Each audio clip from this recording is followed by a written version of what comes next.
Oh no, I have no water. Ah!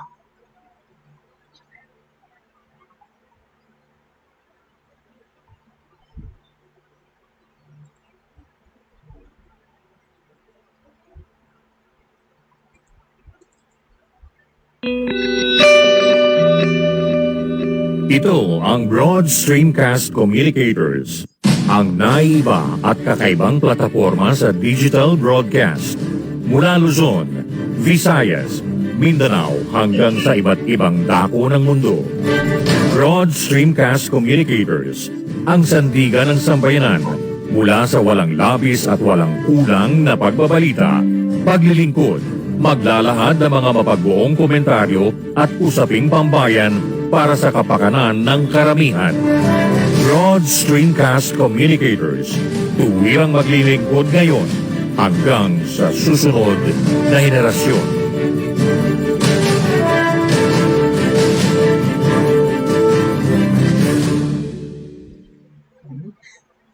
Wait a minute.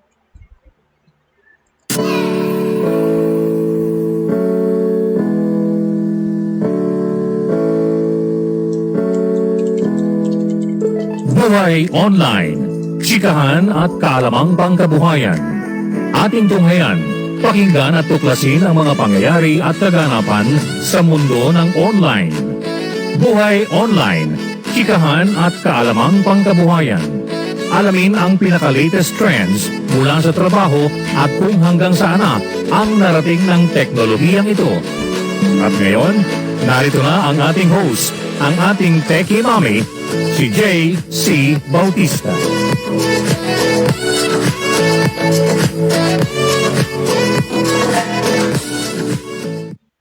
Hello everyone, happy Tuesday! It's August 9, Tuesday po. And welcome to Buhay Online. This week po, yesterday po we started our topic regarding cybercrimes, diba? Kasi po, I got some emails and texts asking about how we're dealing with cybercrimes, in this period in time, diba? Kasi cybercrimes it's been happening for a long time na po talaga, and lalo na tong pandemic situation when most people are home and everybody's doing business and work online. Ang dami pong cybercrimes na nangyayari talaga in small and big ways. Ang daming hackers, ang daming mga viruses na pinapadala, and we talked about cybercrime in the sense na cybercrime has a lot of mga cyber criminals na yan, ang daming ginagawa para makagancho, makaloko, and there's so many cyber crimes, and we were talking about them in detail. Ang pinag-usapan natin kahapon, yung phishing crimes, yan po yung mga ginagawa through the email, right? And we talked about that, right? So we're going to, yesterday, we already talked about what kind it is, how to prevent a phishing attack, right? And we talked about what we do if we receive a phishing email, okay? And how to stop a phishing attack before it happens, okay? The steps that you can take po. Yung dun tayo natapos kahapon. So what are the steps that you can take to prevent a phishing scam? Okay? And we'll talk about phishing and then other cyber crimes po today. Pero first things first po muna is let's learn about what's happening po with regards to the COVID situation in the Philippines, okay? Well, hindi pa and we have the same alert level and moderate alert level tayo, pero again, 15 provinces log very high COVID positivity rates pa rin, okay? Dumagdag sa kahapon. Well, Octa research fellow Guido David said Camarines Sur had the highest jump in positivity rate with 48.7% as of August 6. I can understand why. Ang dami kasi pong nagpunta dyan para mag-surfing, di ba po? Dami nag-beach, yan. Wala na social distancing. Two other provinces in Luzon also recorded more than 40% positivity rate. And this is Isabela, 47.6, and Tarlac, 41.9. Provinces with more than 30% positivity rates were Cagayan, yan po kahapon 30.5%, Laguna 33.2%, Nueva Ecija 38.4%, and Pampanga po, dito po, nag-rise ang infection ng 35%. On the other hand, those with more than 20% positivity rates were Albay, 28.2%, Benguet at 22%, Cavite, 21.1%, La Union, 29.4%, Pangasinan, 25%, Quezon, 25.1%, and Zambales at 28.6%. Okay? In the National Capital Region, the positivity rate increased from 15.5% on July 30 to 17.5%. Ano, 'di ba? Mas maliit ngayon ang infection sa Metro Manila. Bakit? Kasi nag-out of town na yung mga tao, right? Imbis pumunta Manila, palabas ng Manila, palabas ng country na yung mga tao. Kaya nandoon yung infection. In the National Capital Region, the positivity rate increased from 15.5 on July 30 to 17.5% as of August 6. The positivity rates in 3 provinces, slightly decreased. Meron naman palang nag-decrease. Ito ay po sa Bataan, from 20.8% to 13.2%, sa Batangas, 15.7% to 15.2%, and Ilocos Norte, from 10.4% to 9.9%. Wow. The World Health Organization set a cap of 5% to ensure that the spread of COVID-19 is under control. Okay, all right. Next up naman, no, is in connection to that, all right, sinasabi nila that, okay, hold on a second, please.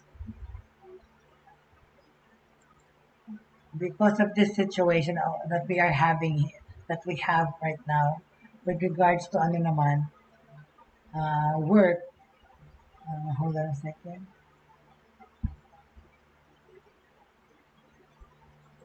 Yun, andi pala. Ano pa rin to po sa COVID? COVID-19, okay, sabi nila, this wave is taking longer, right? Longer than expected, okay? The current COVID-19 wave that we're experiencing is taking longer than expected and may extend until the Burr months. Akala na kasi, di ba, parang natatapos na pero burn na tayo next month. With high positivity rates recorded in 20 provinces nga. Because of that, di ba, there are no signs of slowing down in COVID-19 infections. As fellow Dito David noted that more than 4,000 new cases were reported for the 4th straight day. Bumaba na yan dati sa 3 digits, umakyat na naman sa 4 digits. The COVID-19 wave is already prolonged as it is. We were expecting a 2-month wave just like in South Africa. But we are past that and we have not reached the peak. It will definitely last until the Burr months. Okay? Yan po ang nakikita ng ating si Mr. David. Okay? Octa also reported the increasing positivity rate in Metro Manila that jumped from 15.5 to 17.5. Okay? Octa said very high or an or an over 20% positivity rate was registered in some provinces, yung mga sinabi natin kanina. David aired concerned and alarm over Capice's positivity rate. Grabe sa Capice, 64% ang tinaas ng infections last January during the Omicron variant surge. Okay? During a recent Laging Handa briefing, David said that COVID-19 wave is taking longer than what we expected. He added that the Omicron BA4 wave in South Africa only lasted 2 months. It started more or less around June, July to August. So we should have already been through in this past 2 months. But we're not yet in the peak. It's taking longer. Right now, it's looking like it will last up to 4 to 5 months. Well, into siguro hanggang November. Sana hanggang November lang. BA.5 is most dominant. Ito po yung variant. Meanwhile, around 85% of recently tested COVID-19 samples at the Philippine Genome Center are composed of the Omicron BA.5 subvariant. Okay? PGC Executive Director Cynthia Saloma said, results of the genome sequence COVID-19 samples showed that currently Ang BA.5 po is the most predominant Omicron subvariant dito sa bansa natin na yun. If you look at it very closely, in the past month alone, BA.5 is really the most predominant sample or variant that we were sequencing dito sa Philippines. It's anywhere between 85% and above of our sequence samples. Saloma said at the Laging Handa public briefing yesterday. We also detected some BA.4 and a few of BA.12.1 and very, very few of the BA.2.3, which is dominant last January. But all in all, you can probably say that yung BA.5 is the current wave sa country. Yun ang pinakamadami infections na variant, no? As for the other variants like BA.2.75, Saloma said PGC is not seeing any additional cases. What we are monitoring now is the BA.5, and there will be additional mutations. The expert likewise noted that the BA.5 even has further subvariants detected in the country. In the US and Europe, a majority are BA.5.1, but in the Philippines, majority of BA.5 subvariants are composed of BA.5.2. Currently, there are 3,107 BA.5 cases detected in the country. On the other hand, there are a total of 104 BA.4 cases and 174 BA.2.1 cases detected in the Philippines. Last Sunday, the Department of Health they recorded 4,621 new COVID cases, bringing the nationwide tally to 3,803,955. Okay. Meanwhile, the number of recoveries went up to 3,705,343, while there were 60,870 deaths recorded. In the last 2 weeks, the regions with the highest number of cases were the National Capital Region with 15,580, followed by Calabar Zone, Cavite, Laguna, Batangas, Rizal, and Quezon with 10,125, and Central Luzon with 5,109. Okay? Close to 30,000 new COVID-19 cases were recorded in the country for the past week, according to the DOH. The latest COVID-19 bulletin issued by the DOH yesterday showed that 27,331 new cases were logged from August 1 to 7. It is also noted 76 new patients in severe and critical condition and 80 verified deaths, 32 of which occurred from July 25 to August 7. Meanwhile, the daily average number of COVID-19 infections is 3,904, 13% higher than the number recorded from July 25 to 31. Okay, the agency reminded the public to continuously observe minimum public health standards under alert level 1. Remember to always wear a best fitted mask and if possible, stay in well-ventilated areas. Once symptoms are felt, immediately isolate. Okay? For additional protection, have yourselves vaccinated and boosted, please. Okay? That's additional protection, not prevention. Okay? All right.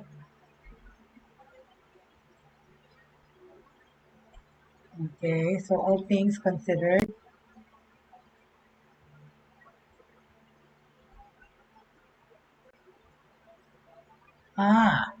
Okay. The jobless Filipinos, okay, will hit a 2.9 million mark in June. Ito po ang prediction, okay? The number of unemployed Filipinos inched, hold on. The number of unemployed Filipinos inched up in June as job seekers joining the labor force increased, okay? But the unemployment rate was steady at 6%. Data from the Philippine Statistics Authority showed on Monday, August 8. Based on June 2022 round of PSA's labor force survey, there were 2.99 million, jobless individuals in June, about 62,000 higher than 2.93 million in May. This, however, 781,000 lower than the 3.77 million recorded the same month of 2021. According to the PSA, an estimated 570,000 individuals aged 12 and above were added to the labor force in June, which raised the country's labor force participation rate at 64.8%, from 64.0. Okay? There were 49.58 million Filipinos with and without jobs in the labor force noong June po. But despite the slight increase in numerical terms, the unemployment rate was steady at 6.0% in June. Okay? From May, this, however, there was a significant decline from 7.7 the same period last year. Over 1.5 million Filipinos joined the labor force in June 2022 from the same month in 2021, bringing total employment of 46.6 million according to the National Economic and Development Authority, yung NEDA po. Employment also grew across all sectors, particularly in the industry, agriculture, and services sectors amid the easing of restrictions. In the near term, we will prioritize the immediate issues of rising inflation, the vulnerability of certain groups to stocks, and the pandemic-induced scaring to ensure that growth and employment gains are sustained. Ayan po. Okay? So, sabi pa nila, yung reopening of the economy, including the resumption of face-to-face schooling, will boost domestic activities and insulate the economy against external headwinds. In June, underemployment rate, the proportion of those already employed but still wanting more work dropped further to 12.6% from 14.2% in June 2021. The latest data showed a significant increase in the number of workers employed on a full-time basis. Okay. While this is a good indication of the improving quality of work in our country, the government should incessantly boost its efforts towards providing an environment conducive to the creation of more and better employment opportunities. Okay.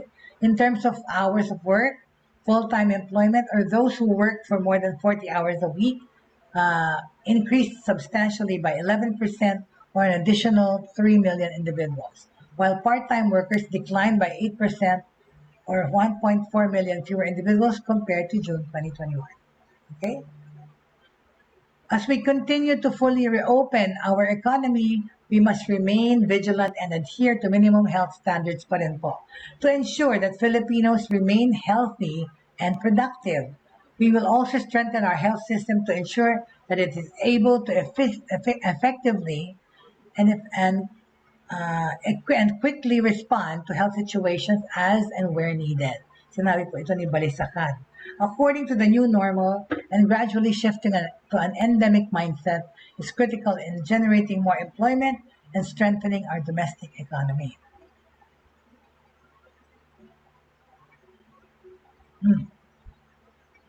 Okay. All right. So on that note, let's talk about, okay, we're ready to talk about our cyber crimes, pero kasi there's news, no? Di ba, Taiwan is being attacked by China or threatening. Okay, the take, President Biden's take on that is, Biden concerned as China extends military drills around Taiwan, okay? China announced new military drills around Taiwan yesterday, eliciting concern from U.S. President Joe Biden a day after the scheduled end of Beijing's largest exercises to protest last week's visit to the island by U.S. House Speaker Nancy Pelosi. Okay? China's Eastern Theater Command said it would conduct joint drills focusing on anti-submarine and sea assault operations. Sea assault pagkain naman. Confirming the fears from security analysts and diplomats that Beijing would keep pressure on Taiwan's defenses. Okay? Taiwan's foreign ministry condemned the move, saying China, which claims the self-ruled island as its own, was deliberately creating crisis. It demanded Beijing to stop its military actions and pull back from the edge. Paano nagpa-practice sila ng mga flying ng mga fighter airplanes sa vicinity ng Taiwan, di ba? Parang nananakot. In the face of military intimidation created by China, Taiwan will not be afraid nor back down. Talaga naman, I admire this little country na ang mga tao ay talagang, they don't care. I mean, against China, a small country like that, at saka yung konti ang tao, hindi sila takot sa China. the Taiwanese people, are admirable in their convictions. In the face of military intimidation created by China, Taiwan will not be afraid nor back down, imagine, and will more firmly defend its sovereignty, national security, and free and democratic way of life. Ito po ang sinabi ng ministry. Biden, in his first public comments on the issue since Pelosi's visit, said he was not worried about Taiwan but was concerned about China's actions in the region. I'm concerned they are moving as much as they are. Ito po ang sinabi ng Pangulong Biden sa mga reporters. But I don't think they're going to do anything more than they are. Nananakot lang daw. White House Press Secretary Karine Jean-Pierre later condemned China's drills. We've been condemning them since they started escalating. Ito ang sinabi ni Jean-Pierre, they are provocative, irresponsible, and raise the risk of miscalculation. Talaga naman, bilang oops, lumampas yung missile, ay lumampas yung bomb na punta sa Taiwan kunyari. Sabihin nila miscalculation. The visit angers China. Yung po ang kinagalit ng China nung dumalaw si Pelosi. That's been a big issue from America. Okay? Hindi nila feel na pumunta yung Amerika. Okay? Pelosi's visit infuriated China, nagalit talaga, which responded. Biglang ang ginanti nila doon, test launches of their ballistic missiles over Taipei for the first time. Kasi nagpunta sa Taipei yung Amerikano galit sila kagad. As well as by ditching some lines of dialogue with Washington, including theater, military talks and on climate change, counter-narcotics, cooperation on illicit fentanyl trafficking was among the channels Beijing suspended, a move the head of U.S. Drug Control Policy, Rahul Gupta, on Monday called unacceptable. Di ba, para kang batang kailangan pagka-enemy mo, enemy din nila. So naggalit talaga yan sa pagpunta ni Pelosi from America sa Taiwan. The duration and precise location of the latest drills are not yet known, but Taiwan has already eased flight restrictions near the 6 earlier Chinese exercise areas surrounding the island. Pa naman pumunta sa Taiwan. Ang sarap-sarap ng food sa Taiwan. I think it's one of the best, lalo na street food in Taiwan. Go to Xinli Market. Taiwan's defense ministry said it had detected 39 Chinese Air Force planes and 13 Navy ships in and around the Taiwan Strait on Monday. See, what is their purpose for doing that? Why are they flying over Taiwan na parang nananakot? 21 Chinese Air Force planes had entered Taiwan's air defense zone. At tingnan nyo, bastos, pumunta-punta na sila doon, including fighter jets that crossed the median line in the northern part of the Taiwan Strait.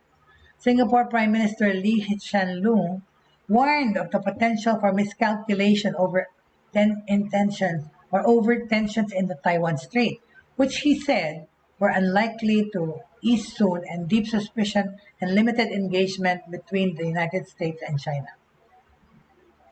Around us, a storm is gathering, okay? U.S.-China relations are worsening with intractable issues, deep suspicions, and limited engagements. Lee said in a televised address on the eve of the city-state's National Day. Shortly before the latest drills were announced, Taiwan President Tsai Ing-wen met visiting St. Vincent and Grenadines Prime Minister Ralph Gonsalves, telling him she was moved by his determination to visit despite China's military pressure. Prime Minister Gonsalves has expressed in recent days that the Chinese military drills would not prevent him from visiting friends in Taiwan. These statements have deeply touched us, Tsai said in a welcoming ceremony for Gonsalves in Taipei. The Caribbean country, is one of the only around a dozen nations to have formal diplomatic ties with Taiwan and not China. Okay?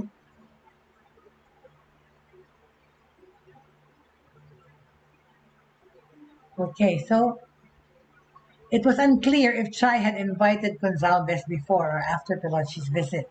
We don't disclose internal planning or communications between governments, the Taiwanese foreign ministry said when asked about Reuters.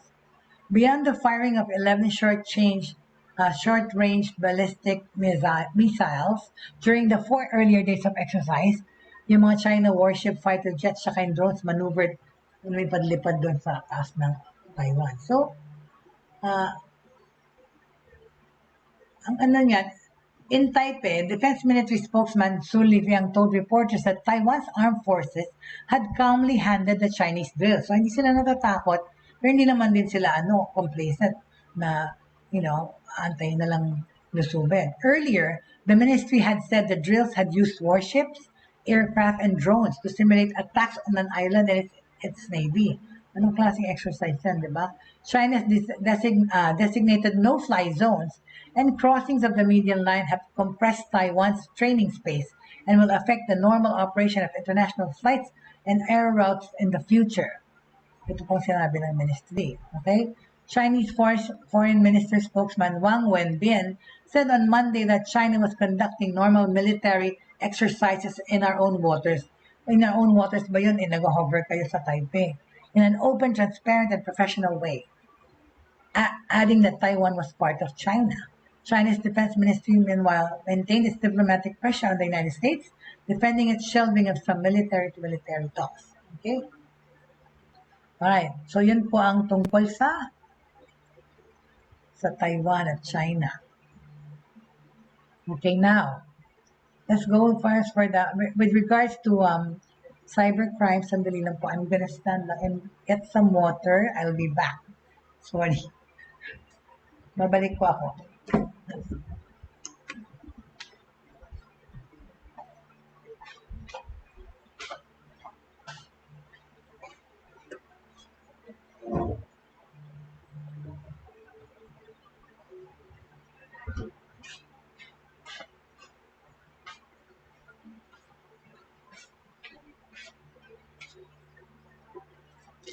Okay, I'm back. Okay, on the issue of cybercrime and phishing po, ayan po. Phishing is the fraudulent practice of sending emails purporting to be from reputable companies. Yun na nga, ninanakaw nila yung identity ng mga big companies. Yung email mo, kunyari galing sa Walmart, kunyari galing sa SM, kunyari galing sa Amazon, pero yun pala, Diyos mio, fake, okay? They do that in order to get your personal information, such as your passwords and your credit card numbers. An email that is likely a phishing scam. Yan po yung phishing scam. So yun. So we go back to paano natin ma-avoid, diba? Nandun na tayo sa we already down to, okay, all right. How do we take care of this? A phishing simulator, okay? Now, steps that you can take to prevent a phishing scam. Andito na po tayo, all right? Step 1, use a phishing simulator, okay? Ano po ang phishing simulator, okay? Wala akong pang-monitor kasi yung phone ko naka-charge. Hindi ko lang nakikita. All right. So what is a phishing simulator?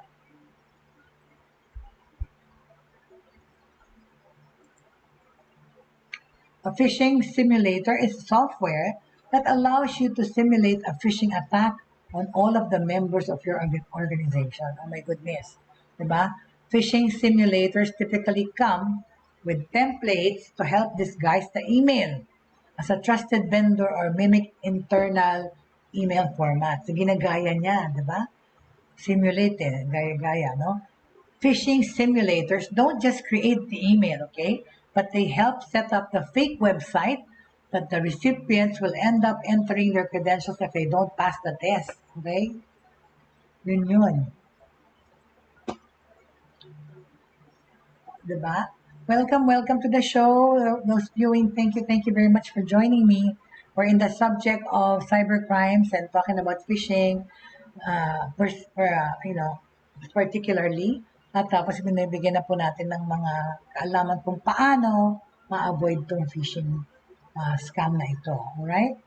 So, back to I was saying, hindi ko nakikita kasi yung names po ng Hi there, Mylene Menes. Good morning.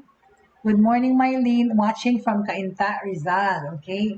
Hello, Mylene. And you're shouting out to your people there in Cainta, Rizal.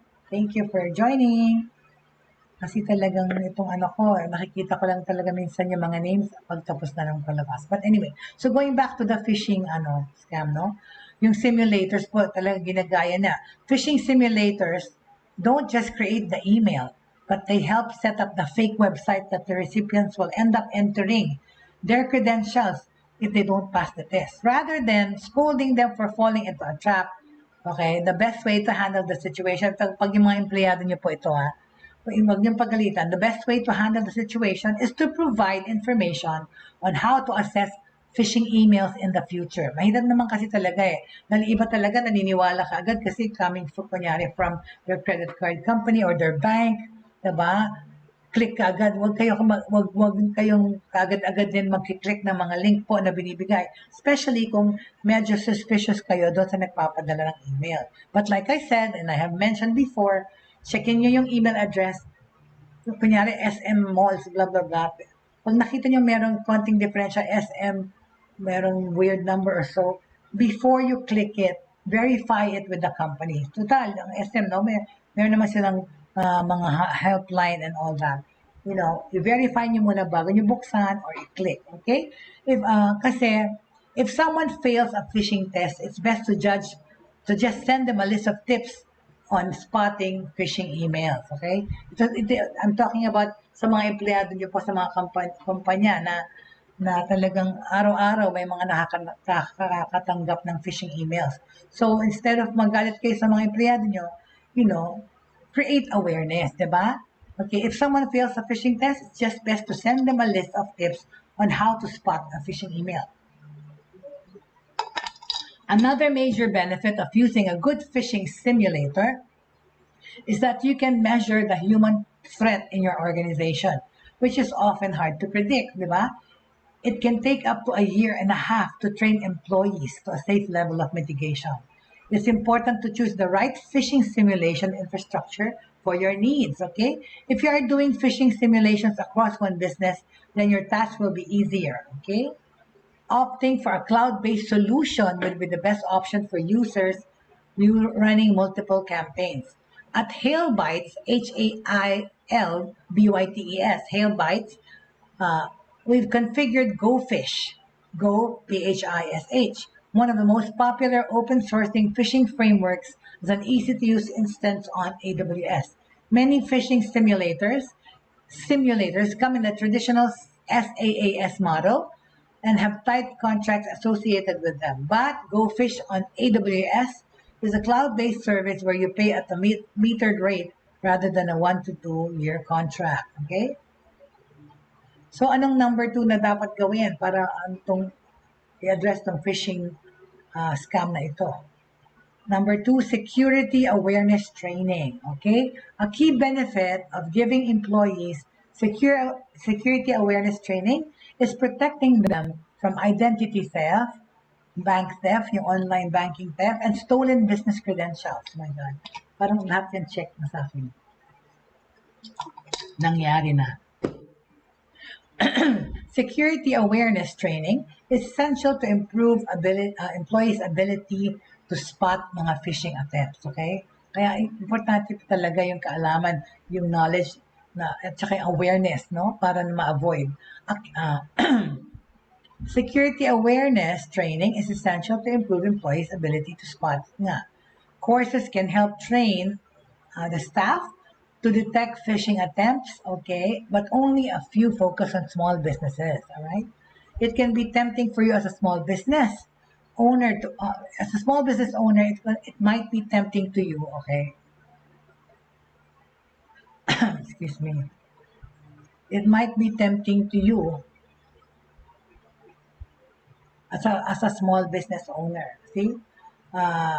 To cut the cost, of course, by sending some YouTube videos about security awareness. But staff rarely remembers that type of training for more than a few days. Hailbytes has a course that has a combination of quick videos and quizzes. You can track your employer's progress, prove that security measures are in place, and massively cut your chances of suffering a phishing scam. Diba? Excuse me. So if you're interested in running a free phishing simulation to train your employees, head to the AWS and check out GoFish. Ito po, yung application na ito. It's easy to get started and you can always reach out to them if you need help getting the setup. Try GoFish for free. GoFish, GoPhish. Okay? Ayan. May mga quiz pa dito. My goodness. All right. Okay, in connection to this online hacking and recently, the child rights group laud passage of law versus online abuse of kids. Okay, yan po, usapan natin. Ito yan. All right, child rights groups laud passage of law via online abuse of kids. All right.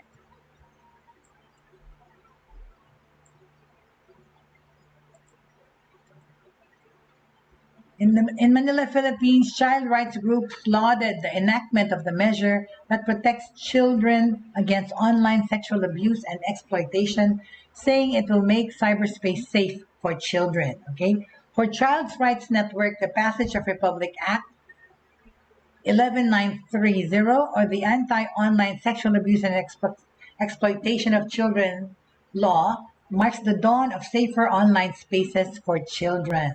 Okay. It is our fervent wish for Filipino children to safely navigate the virtual space without fear. RA 11930 symbolizes the break of dawn, heralding a future where no more children are harmed, abused, and victimized through the internet. Okay, ayan po sinabi ni CRN convener Romeo Dongreto. Okay, RA 11930, okay, lapsed into law last July 13. Okay, the measure requires social media platforms, electronic service providers, and internet and financial intermediaries to block child abuse or exploitation materials and cooperate with law enforcement agencies. Okay, the law also provides tools to law enforcement authorities when surveilling and investigating mosaic cases. Okay. It also creates the National Coordinating Center Against OSAEC and Child Sexual Abuse and Exploitation Material and establishes protections and guarantees for child victims to address any psychosocial needs. Yan po ang nagagawa ng mga cyberbullying, mga online bashing. Okay? That's what it does. Okay? In a separate statement, the Safe Kids PH Consortium said the package of RA 11930 positions the Philippines as one of the first countries in East Asia and Pacific region to have an institutionalized and collaborative approach to prevention and response against online sexual abuse and exploitation of children. Salamat naman, okay? Itong SafeKeep PH Consortium is composed of UNICEF, the Asia Foundation, and Save the Children Philippines in partnership with the Australian Embassy. Okay?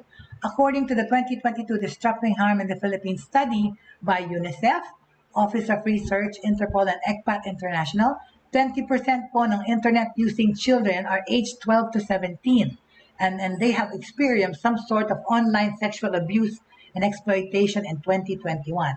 Hindi pa nga, hindi rin nalalaman itong mga may mga nag-intrude na porn site, may pinapapunta ka sa porn site, my goodness. Okay?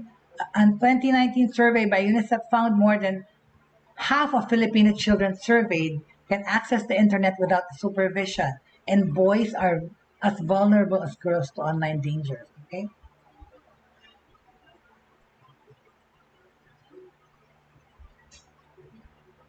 The Department of Justice Office of Cybercrime also reported the number of cyber tip reports of CSAEM attributed to the Philippines ballooning to 2.8 million in 2021 from 1.2 million in 2020 and 400,000 in 2019. We call on our legislators, government officials, and the private sector, especially tech and social media companies, to continue this path of protective cooperation as we move to the next crucial step, enforcing the law. So salamat sa concern, okay? Itong mga All right. Okay, so now let's go back to the order of the day regarding phishing. All right. So, how are we protecting ourselves?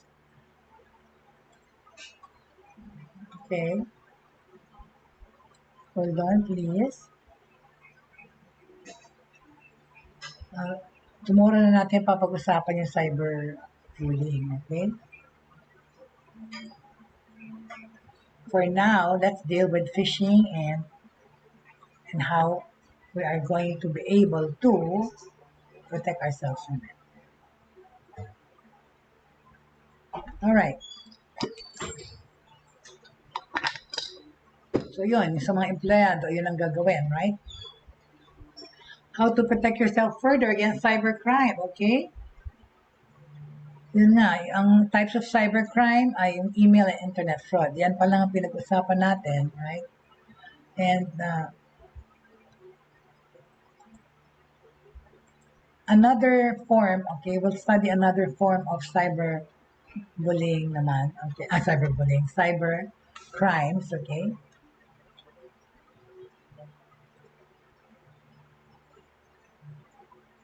What happened to my list? Nawala yung aking listahan ng cybercrimes ko. Itong computer pa naglolo ko. Okay.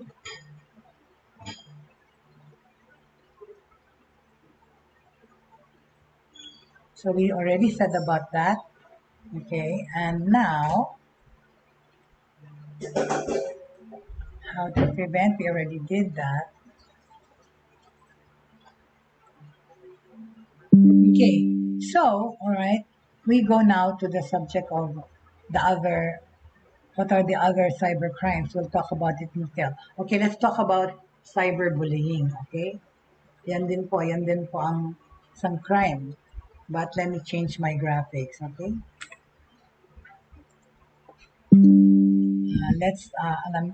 Kunin ko lang tong isang image para magpaalala sa atin kung ano ang ating pinag-uusapan. Because I think this is serious. Cyberbullying has caused a lot of grief for a lot of people. My goodness.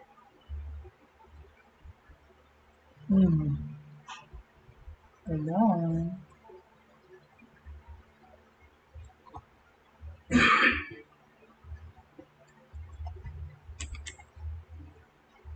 Ay, no. Hold on a second, please.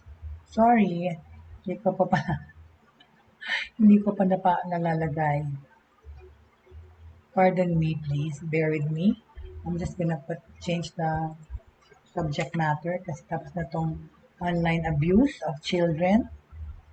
Nandito na tayo sa to talk about how to protect our kids. Okay, hold on. Not only our kids, ourselves. Diba? Hindi lang kasi naman nangyayari yan sa bata.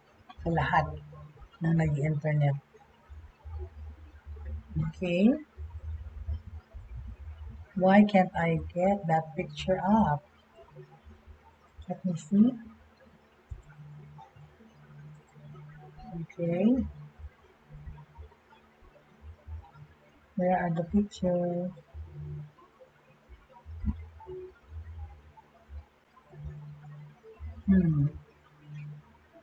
Phishing, stats, online stats. Where did I put them? Where are they? Oh, I know. Sorry. I know where they are. Sorry, but bear with me lang po. I know where they are. Ano yun?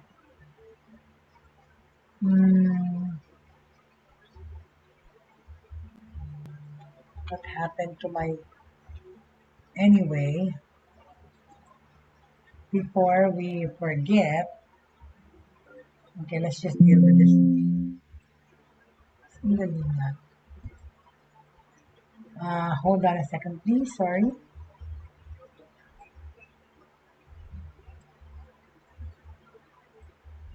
Okay. Wait a minute, naghang kasi po eh. So, the most common places, okay, we'll talk about cyberbullying now, okay? Ito po ho, isa sa mga serious na crimes. No? Cyberbullying is bullying that takes place over digital devices like cell phones, computers, and tablets. Cyberbullying can occur. Paano nangyayari yung cyberbullying? Through text messages, apps, or online and social media, sa pagpo-post, sa forums, pati sa gaming po, or sharing negative, harmful, false, or mean content about somebody else. Yung parang sinaslander nyo na yun. There's also a liability to that, legal implications. It can include sharing personal or private information about someone else, causing embarrassment or humiliation. Okay? Some cyberbullying crosses the line into unlawful or criminal behavior. Ayan pong nangyayari. Okay? Nasaan ba yung aking picture? Hold on a sec. Let me just get it, please. Where did I put it? Because it's a nice picture that really clearly depicts. No, it's not here. No, where is it?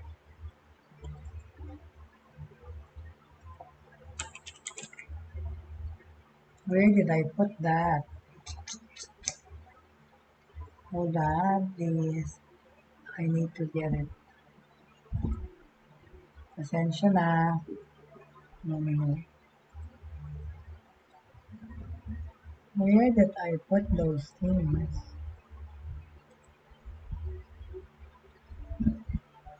No.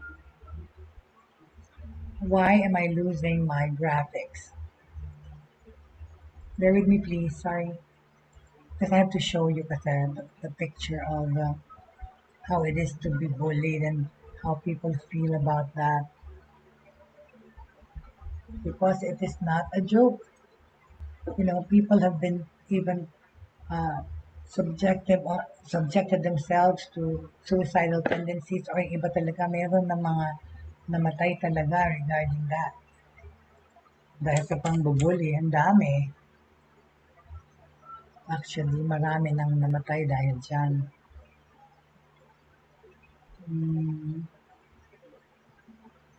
Hold on a second. Ayun. Ay, salamat naman. Okay.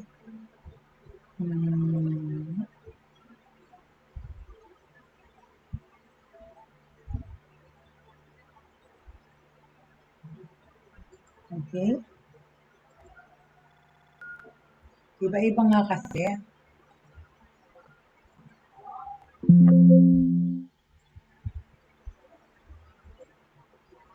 Oh my God, what happened?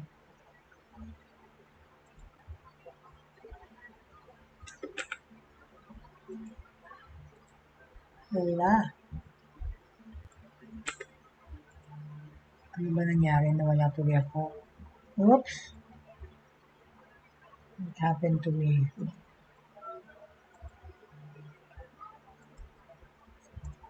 I'm back. Anyway, never mind na nga yung picture na yan. Alright. So anyway, so how to deal with cyberbullying, okay? Online cyberbullying has been happening. Cyberbullying is much like a playground bullying in the sense that it involves saying or doing mean things, only that it has far serious consequences, okay? Using technology to embarrass, okay, to harass, to intimidate or target a teenager or a preteen is defined as cyberbullying. It is normally initiated by a minor. Yun ang sad part dun eh, di ba? Ang nag-initiate minor din. Yun na nga eh. Because, exactly, bata sa bata, you know, as ano nga, as young as ano, mga grade school, di ba? Na ano, ayan, ito, ayan, yes, see, this is a perfect picture to see, right? Look at this young child, okay? Na humihingi ng tulong kasi nasa cyberbully siya. See?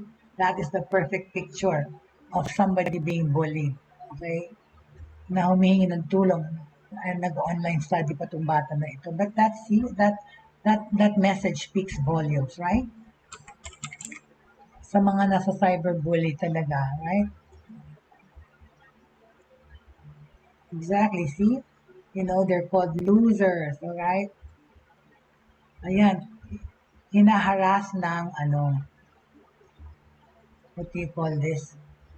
They're being harassed and embarrassed, diba? And shamed.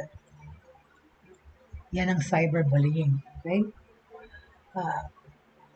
It is normally initiated by a minor himself or herself. When adults become involved, it no longer remains cyberbullying.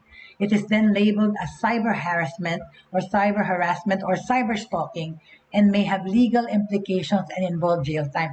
Talaga, ano po ito? Pwede kayong makulong dahil dito sa panghaharas at pangbubuli. The extent of cyberbullying is only, limited by the technology used and the imagination of the bully, okay? The use of technology could range from using a mobile phone to send threatening messages at mag-post po ng mga harmful na message, diba? Iba-iba po yan. Or nagte-text ka, diba? Or nagpo-post ka na iniinsulto mo isang tao or you're actually naming somebody, yan, you know? Hello there, Mylene. Ikaw din na-victimize na ng phishing? Ng phishing, or ng cyberbullying? In what way, Mylene? Talaga, a lot of people have in some way or another na yung email fraud na yan nagamit na, right? And itong cyberbullying naman ang ating pinag-usapan ngayon. Yung email fraud, marami pa yan. We can talk about it more kasi there's different kinds then of mga anomalies na nangyayari sa email at sa mga texting. Pero tomorrow we will continue pa kasi this whole week tapusin natin itong mga at isa-isahin itong mga cyber crimes na to and how we can deal with it. Okay? So going back to, I was saying lang about introduction ko ng cyberbullying, which will continue tomorrow to talk about, right? I'm sorry, Mylene, it happened to you, but talaga, diba? It happens to the best of us, sabi nga. And in some way or another, okay, these crimes talaga have already victimized many people, right?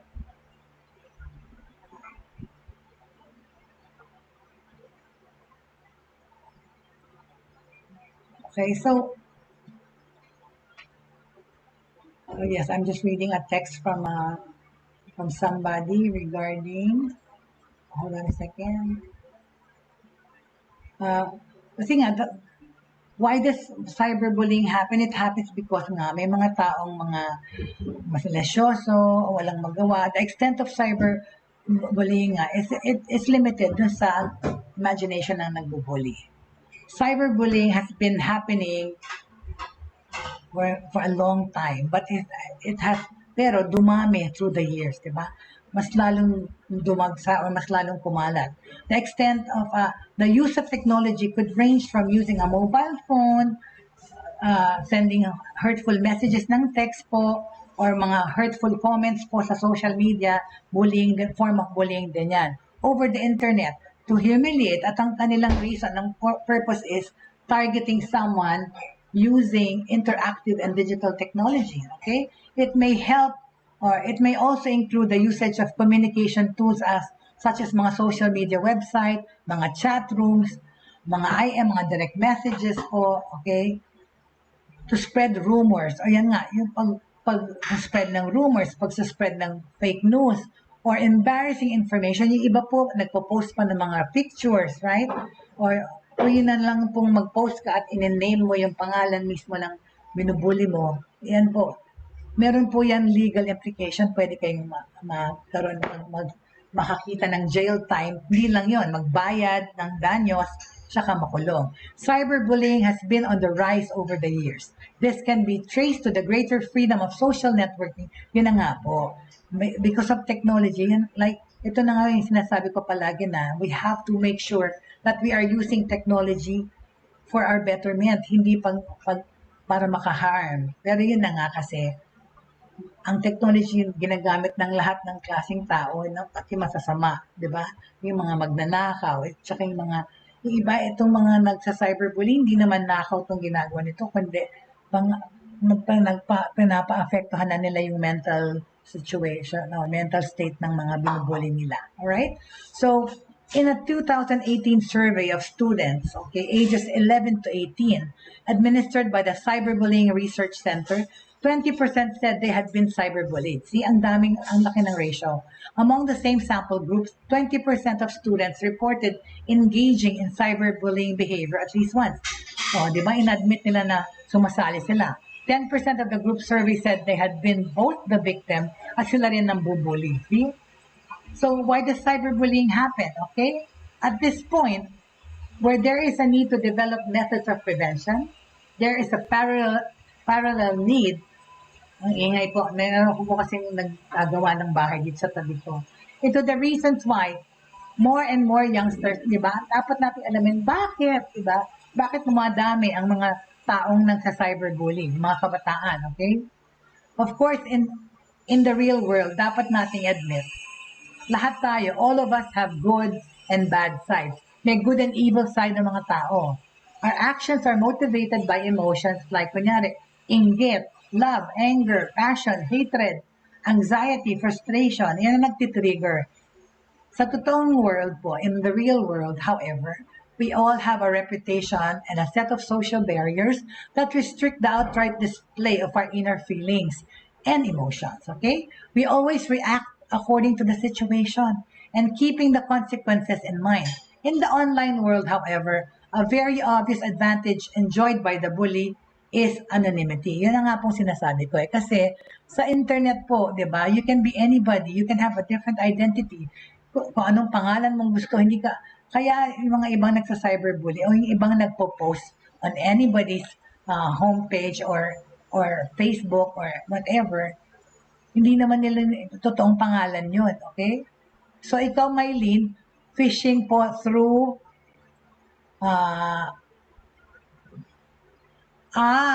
through Metrobank. Oh my God, sa bank mo. Ako naman, sa akin, identity fraud. Sa BDO ko, ilang beses yung debit card kong na-hack. But anyway po, we will continue this segment tomorrow because I am getting a lot of text messages saying na sila na biktima rin. Thank you very much for joining me today. But we will continue our series of talks regarding cyberbullying, cyber crimes, and why people are doing it and how we can avoid them tomorrow. Maraming salamat today. Thank you, Mylene, for gracing this day with your presence. Maraming salamat sa mga taga-Kainta. Salamat po. And sorry, hindi ko nakita yung mga ibang names. Thank you very much for joining me. Pero ayan po, tutuloy po natin bukas yung tungkol sa cyberbullying at yung mga may questions tungkol sa phishing, sagutin ko pa rin po bukas regarding email fraud and what types of email fraud people can receive, okay, na phishing siya. Maraming salamat. Thank you very much for joining me on a Tuesday. At huwag mong kakalimutan, at the end of the day, 3 things should remain in our lives po, which is faith, pananampalataya, hope, pag-asa, and love for everyone. Thank you very much for joining me. I will see you back tomorrow on a Wednesday dito po sa Buhay Online. Antabayanan niyo po yung Ratsyada, okay? Coming up next. Thank you very much.